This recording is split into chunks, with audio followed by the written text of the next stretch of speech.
요한복음 21장 15절에서 18절까지입니다. 그들이 조각 먹은 후에 예수께서 시몬 베드로에게 이르시되 요한의 아들 시몬아 내가 이 사람들보다 나를 더 사랑하느냐 하시니 이르되 주님 그러하나이다.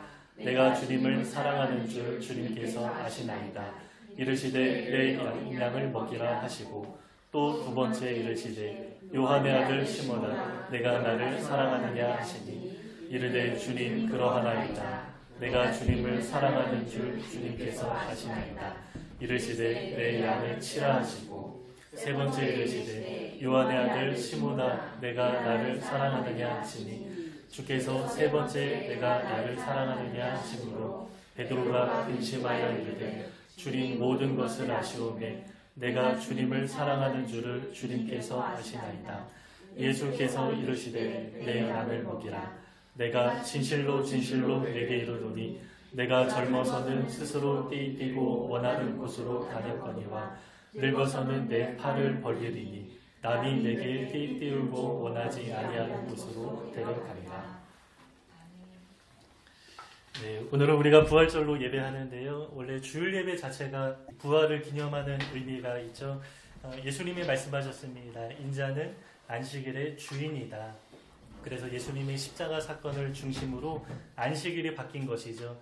원래 토요일 안식일에서 주님이 부활하신 요일인 우리가 이제 일요일 이렇게 안 부르고 주일 이렇게 부르죠.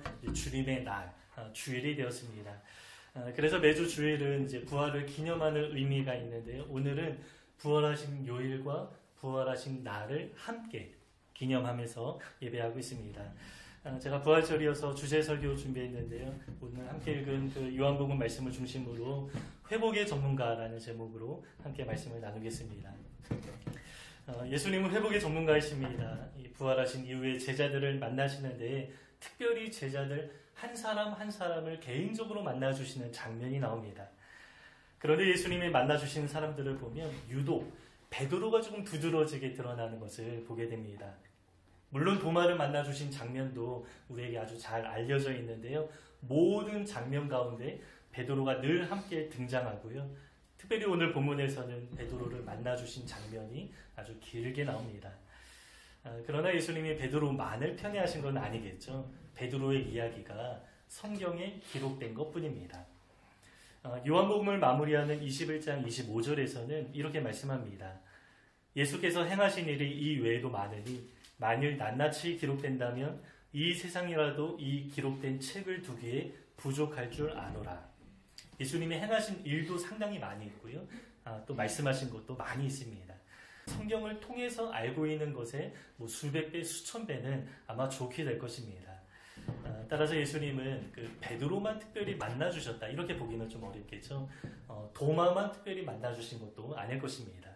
아마 제자들 한 명 한 명 찾아가 주셔서 그들의 사랑과 믿음을 회복시켜 주셨을 것입니다. 하지만 요한은 자신의 복음서를 마무리하면서 이 베드로의 이야기를 조금 집중적으로 기록하고 있습니다. 왜냐하면 베드로의 모습 가운데 우리의 모습이 아주 잘 담겨있기 때문입니다. 사실 도마도 마찬가지죠. 그 도마를 통해서 늘 의심하는 우리의 모습을 보게 됩니다.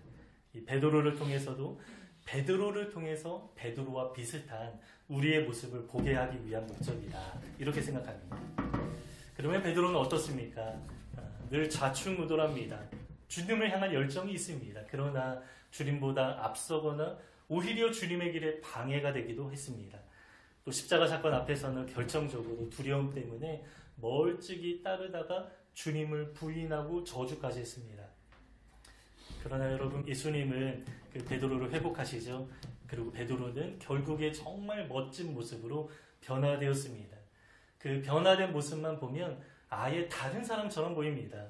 그 복음서의 베드로 그리고 사도행전 이후에 나타난 베드로를 보면 전혀 다르죠. 회복된 이후의 베드로는 아주 담대해집니다. 어떠한 위협이나 핍박에 조금도 두려워하지 않았고요. 어느 상황이든 아주 담대하게 복음을 증언하는 사람이 되었습니다.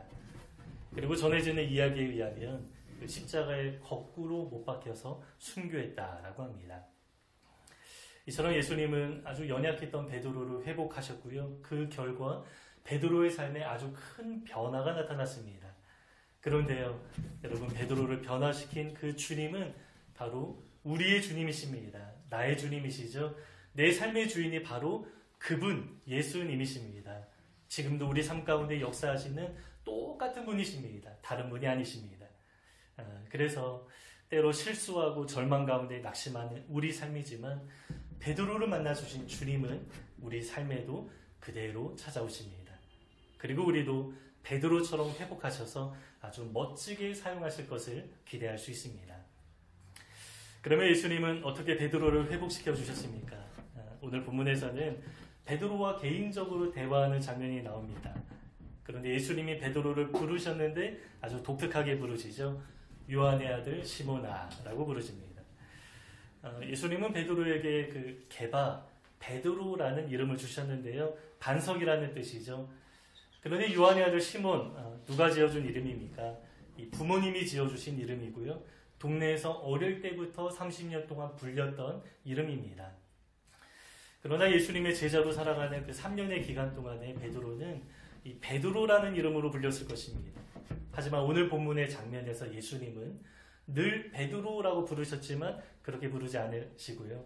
이제 요한의 아들 시몬아 이렇게 원래 이름을 불러주십니다. 부모님이 늘 어릴 때부터 불러주신 이름이고 또 어릴 적 동네에서 친구들로부터 들었던 이름입니다. 그러나 예수님으로부터는 늘 다른 이름으로 불렸는데 이 시점에서 주님은 원래 그의 이름을 불러주십니다. 아마 베드로 입장에서 굉장히 새로운 느낌이지 않을까 이러한 생각이 듭니다. 지난번에도 제가 함께 좀 나눴던 내용입니다. 내가 사람들로부터 어떤 사회적인 위치로 불리는 것이 아니라 내 이름이 불릴 때 아주 친근하게 느껴집니다. 이 사회적인 어떠한 이해관계를 다 떠나서 아주 진실하고 적나라하고 있는 모습 그대로 이제 서로를 이제 만나게 되는 것이죠. 저는 대학 시절에 만났던 사람들과 지금도 이제 순장님이라고 불리고 또 지금 또 다른 사람들로부터는 이제 목사로 불립니다. 그러나 저를 여전히 의수야라고 부르는 사람들이 있습니다. 가족이 그렇고요. 또 친구들이 저를 그렇게 부릅니다. 그래서 저를 의수야라고 부르는 사람들과 만나면 제 마음이 어떻겠습니까? 내 마음이 아주 편하고요. 아주 자연스럽게 속 깊은 이야기까지 나누게 되는 것 같습니다. 아마 예수님의 의도가 이러한 것이지 않을까 생각합니다. 주님은 베드로와 정말 진실한 마음으로 대화하고자 요한의 아들 시몬아 이렇게 부른 것으로 보입니다.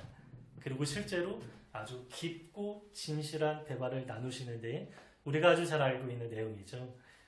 주님은 베드로에게 의미심장한 질문을 던지십니다. 내가 이 사람들보다 나를 더 사랑하느냐?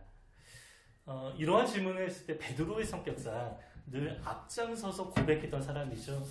그러나 이제는 조금 머뭇거리는 것처럼 보입니다. 내가 주님을 사랑합니다. 이렇게 당당하게 말하지 않고요. 아주 조금 소극적으로 주님이 아십니다. 사랑한다라고 고백하긴 하지만 주님이 아십니다. 이렇게 대답합니다. 이 베드로의 마음 안에 예수님을 사랑하는 마음이 분명히 있습니다. 그러나 베드로는 얼마 전에 실패한 자기의 모습을 적나라하게 직면했죠. 예수님을 사랑하긴 하지만 예수님을 향한 내 마음이 얼마나 작고 초라한지 깨닫게 되었습니다. 그래서 아마 내가 이것밖에 안 되나 생각하면서 이 죄책감과 자괴감에 빠졌을 것입니다. 그래서 주님이 아십니다 라고 대답하는데요. 이러한 의미인 것 같습니다. 내가 주님을 사랑하긴 합니다. 그러나 실패한 것 아시죠? 연약해서 넘어지는 것 또한 주님 아시죠? 주님을 3년이나 따랐지만 전혀 변화되지 못한 것 같은 저의 모습입니다. 저는 주님을 사랑하긴 하지만 주님이 아시는 것처럼 제 사랑은 이것뿐입니다. 이렇게 너무나 작고 초라합니다. 이러한 의미로 주님을 사랑합니다. 그러나 주님 아시죠? 주님이 아십니다. 이렇게 고백한 것입니다. 그런데 예수님은 베드로에게 다시 한번 똑같은 질문을 하시면서 부담을 주십니다. 요한의 아들 시몬아 내가 나를 사랑하느냐? 베드로도 똑같이 대답합니다. 그러나 베드로의 마음은 굉장히 부담되었을 것입니다. 그런데 예수님은 또다시 세 번째 같은 질문을 하시죠. 이 시점에서 베드로는 바로 대답하지 못했습니다. 성경은 세 번째 질문 앞에 베드로가 근심했더라 이렇게 기록합니다. 이 주님이 질문을 하면 할수록 너무나 부끄럽고 초라한 자기의 모습을 계속해서 반복해서 떠올려야 했기 때문입니다. 그래서 베드로는 근심하면서 대답합니다. 내가 주님을 사랑합니다. 하지만 주님 이것밖에 안 됩니다. 주님이 하십니다. 내가 주님을 부인하긴 했지만 아무리 생각해도 저는 주님을 사랑하긴 합니다. 그러나 너무나 작습니다. 너무나 초라합니다. 이것뿐입니다. 이러한 똑같은 고백을 들을 수밖에 없었던 것입니다. 이 베드로 입장에서 베드로의 마음은 굉장히 좀 근심이 되었겠지만 주님은 이 고백을 듣기 원하셨던 것 같습니다. 이 진실한 마음이면 된다라는 것이죠. 과거의 잘못이나 실패를 묻는 것이 아닙니다. 이전에 비록 실패했지만 지금 주님을 사랑하면 된다라는 것입니다. 그 사랑을 고백하면 된다라는 것이죠. 부족하고 연약하고 때로 넘어지지만 있는 모습 그대로 나에게 나아오라. 이러한 의미로서 주님이 질문하신 것 같습니다.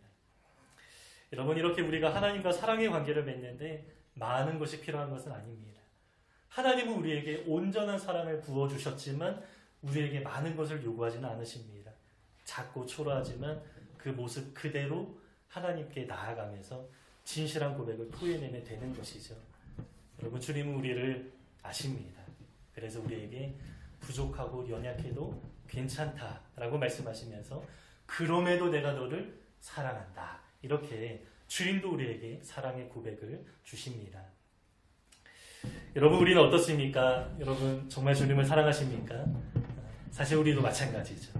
우리가 주님의 사랑을 받았고 우리도 주님을 사랑하긴 합니다.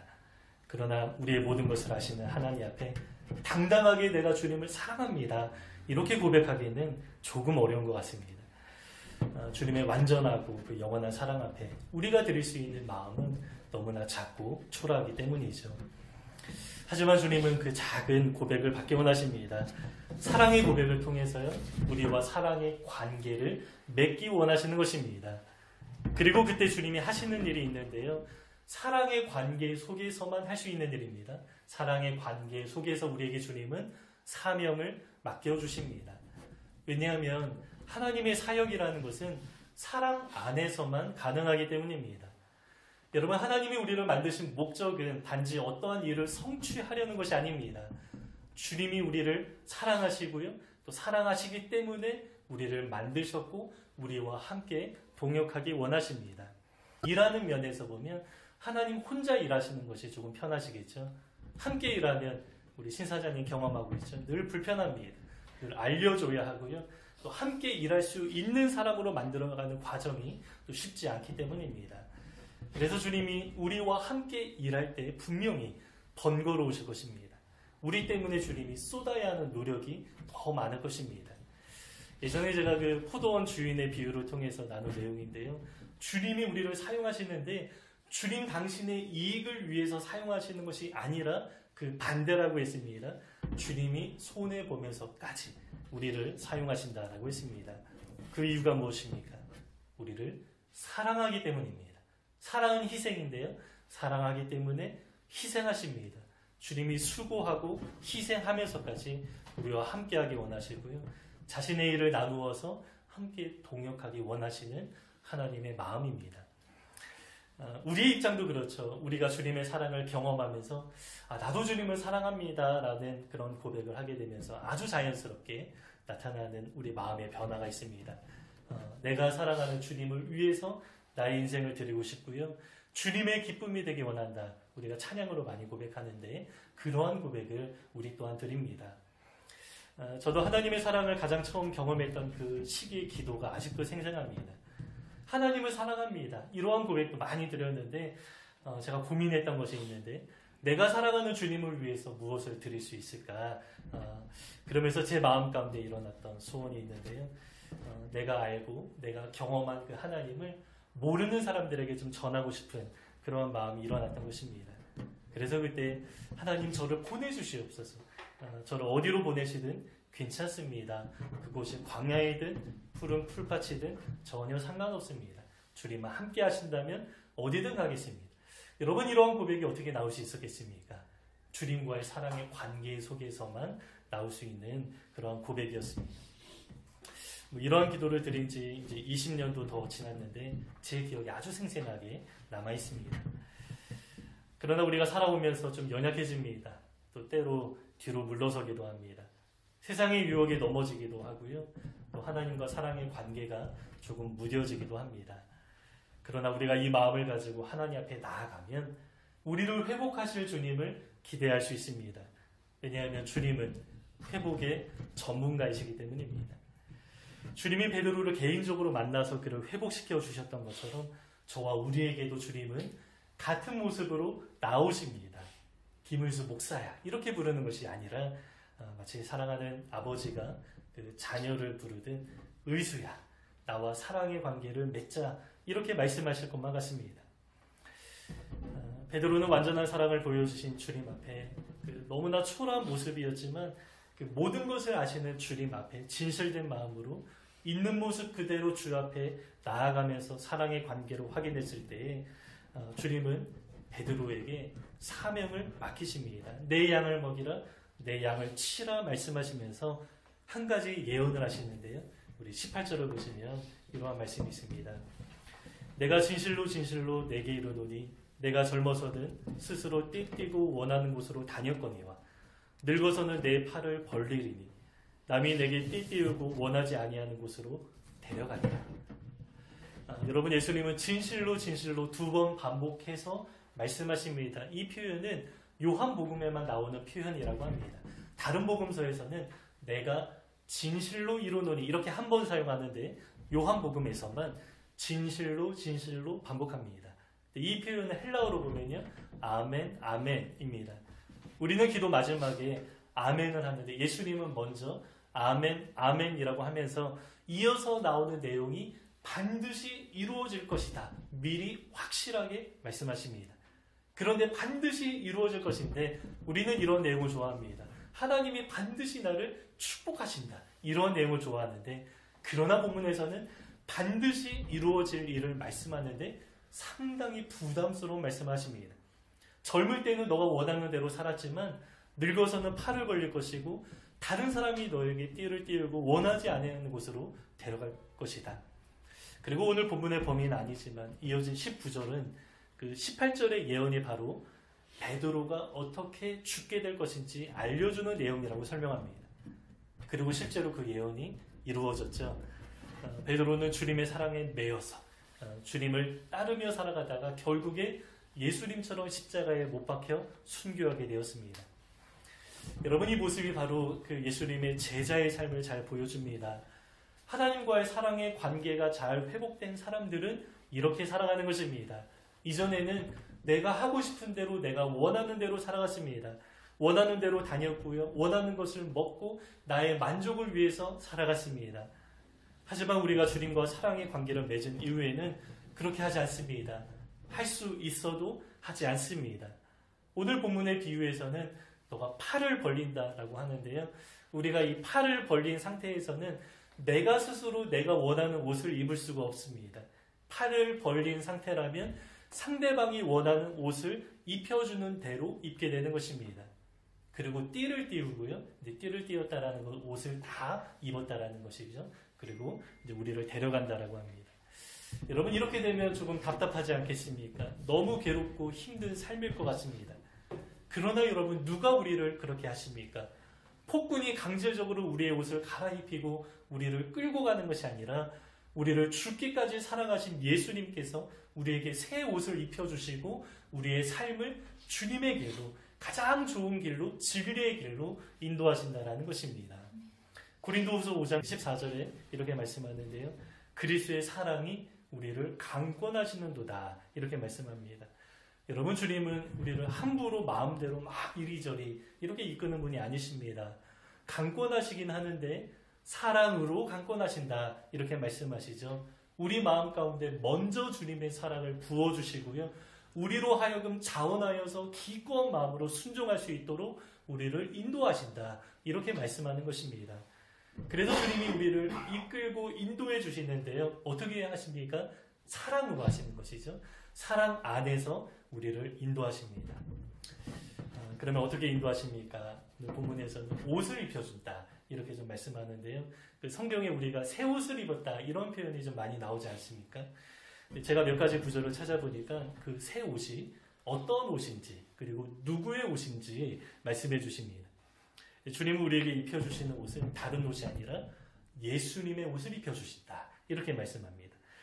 갈라디아서 3장 27절에서는 누구든지 그리스도와 합하기 위하여 세례를 받은 자는, 그러니까 예수님을 나의 주로 고백하고 세례를 받은 자는 누구나 그리스도로 옷 입었느니라. 예수님의 옷을 입었다. 이렇게 말씀합니다.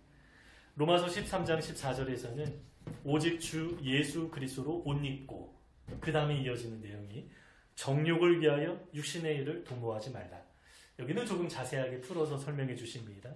예수 그리스도의 옷을 입었다라고 비유하는데 그 의미를 설명하시죠. 나의 정욕을 위해서, 나의 만족을 위해서 살아가지 않는 것이다. 우리가 좋은 옷, 새 옷을 입고 막 기분 좋게 살아가는 것이 아니라 주님의 옷을 입고요, 또 주님처럼 살아가는 것입니다. 이 본문에서도 옷을 입힌다라고 하면서 설명하는 내용이 무엇입니까?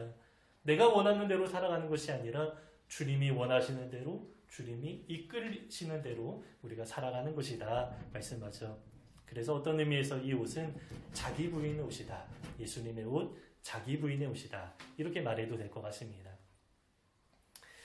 우리가 지난 한 주간에 그 십자가의 길을 걸으시는 예수님의 모습을 함께 묵상했는데요.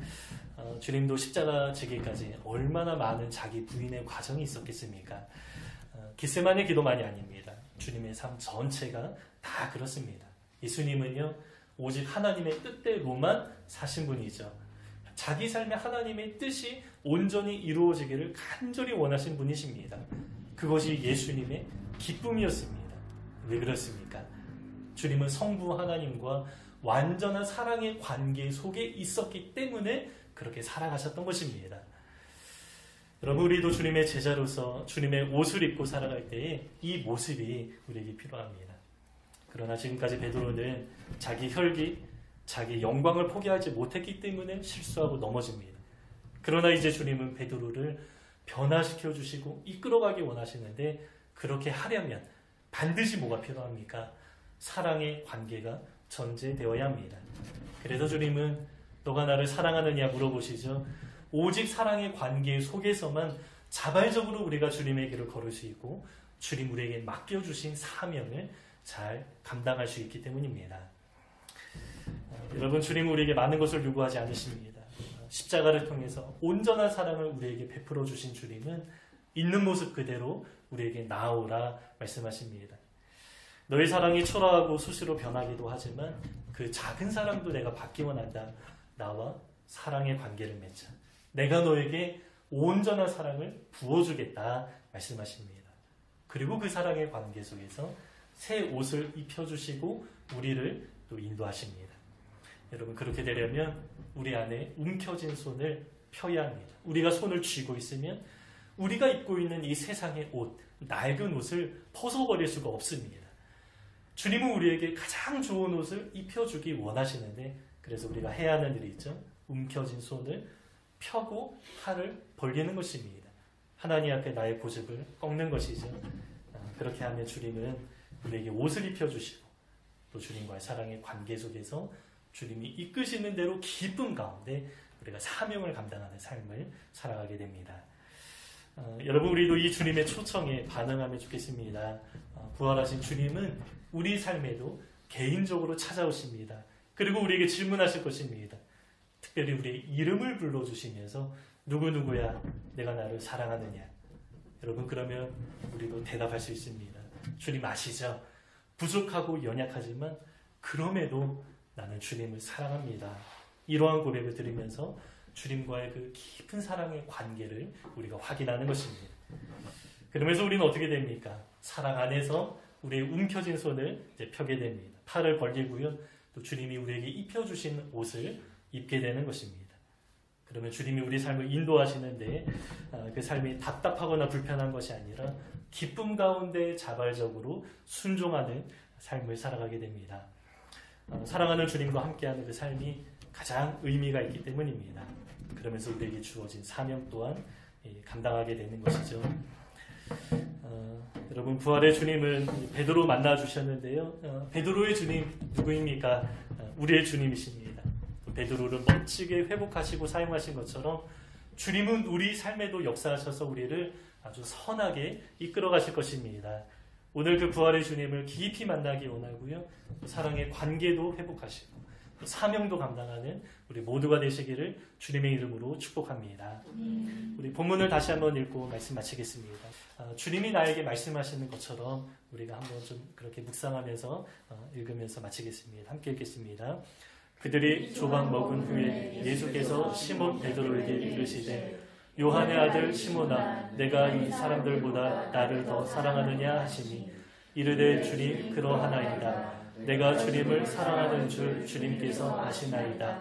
이르시되 내 어린 양을 먹이라 하시고 또 두 번째 이르시되 요한의 아들 시몬아 내가 나를 사랑하느냐 하시니 이르되 주님 그러하나이다. 내가 주님을 사랑하는 줄 주님께서 아시나이다. 이르시되 내 양을 치라 하시고 세 번째 이르시되 요한의 아들 시몬아 내가 나를 사랑하느냐 하시니 주께서 세 번째 내가 나를 사랑하느냐 하시므로 베드로가 의심하여 이르되 주님 모든 것을 아시오매 내가 주님을 사랑하는 줄을 주님께서 아시나이다. 예수께서 이르시되 내 양을 먹이라. 내가 진실로 진실로 내게 이르노니 내가 젊어서는 스스로 띠뛰고 원하는 곳으로 다녔거니와 늙어서는 내 팔을 벌리리니 남이 내게 띠띠우고 원하지 아니하는 곳으로 데려가리라.